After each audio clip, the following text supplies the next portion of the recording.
ஜாபர் சாதிக் அவரது மனைவி உள்ளிட்டோர் பெயர் பட்டியலுடன் குற்றப்பத்திரிகை தாக்கல் செய்யப்பட்டிருக்கிறது. அண்மை செய்தியாக பார்க்கிறோம். ஜாபர் சாதிக் மீதான அமலாக்கத்துறை வழக்கில் இயக்குநர் அமீர் உட்பட 12 பேர் மீது குற்றப்பத்திரிகையை அமலாக்கத்துறை தாக்கல் செய்திருக்கிறது. அண்மை செய்தியாக பார்க்கிறோம். போதைப்பொருள் கடத்தல் வழக்கில் கைதாக இருக்கக்கூடிய ஜாபர் சாதிக்கினுடைய வழக்கு தொடர்பாக குற்றப்பத்திரிகை தாக்கல் செய்யப்பட்டிருக்கிறது. இது தொடர்பான கூடுதல் விவரங்களோடு செய்தியாளர் மதன் இணைக்கிறார். மதன், விவரங்கள். நந்தா, போதைப் பொருள் கடத்தல் வழக்கில் தேசிய போதைப் பொருள் கடத்தல் தடுப்பு காவல்துறையால் கடந்த மார்ச் மாதம் ஜாபர் சாதிக் கைது செய்யப்பட்டார். இதன் பிறகு சட்டவிரோத பண பரிவர்த்தனையில் ஈடுபட்டதாக கூறி அமலாக்கத்துறையும் இவருக்கு மீதாக ஒரு வழக்கு பதிவு செய்தது. கடந்த ஜூன் 26 இவருக்கு எதிராக அமலாக்கத்துறையும் வழக்கு பதிவு பண்ணது.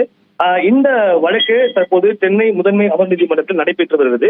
ஏற்கனவே ஜாபர் சாதிக்கு 7 நாட்கள் காவல் விசாரணைக்கு அனுமதி வழங்கியும் நீதிமன்றம் உத்தரவு பிறப்பித்திருந்தது.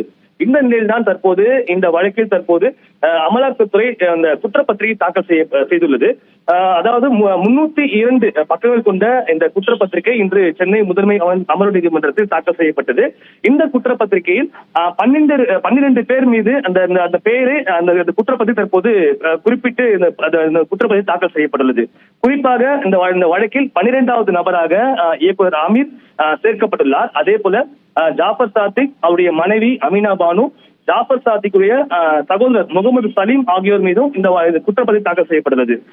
இது மட்டுமில்லாமல் ஜாபர் சாதிக்கின் சினிமா தயாரிப்பு நிறுவனம் உள்ளிட்ட அந்த 8 நிறுவனங்களும் இந்த குற்றப்பத்திரிகை சேர்க்கப்பட்டுள்ளது.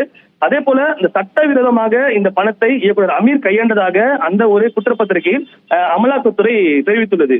மேலும் இந்த குற்றப்பத்திரிகையில் குறிப்பிடப்பட்டுள்ள அனைத்து நிறுவனுடைய சொத்துக்களையும் பறிமுதல் செய்ய வேண்டும் என்ற ஒரு கோரிக்கை கூட இந்த ஒரு குற்றப்பத்திரிகையில் அமலாக்கத்துறை குறிப்பிட்டுள்ளது. இந்த ஒரு குற்றப்பத்திரிகை ஏற்றுக்கொண்டு இந்த வழக்கு விசாரணை விரைவில் வரும் என எதிர்பார்க்கப்படுகிறது. நன்றி மதன், விரிவான விவரங்களுக்கு.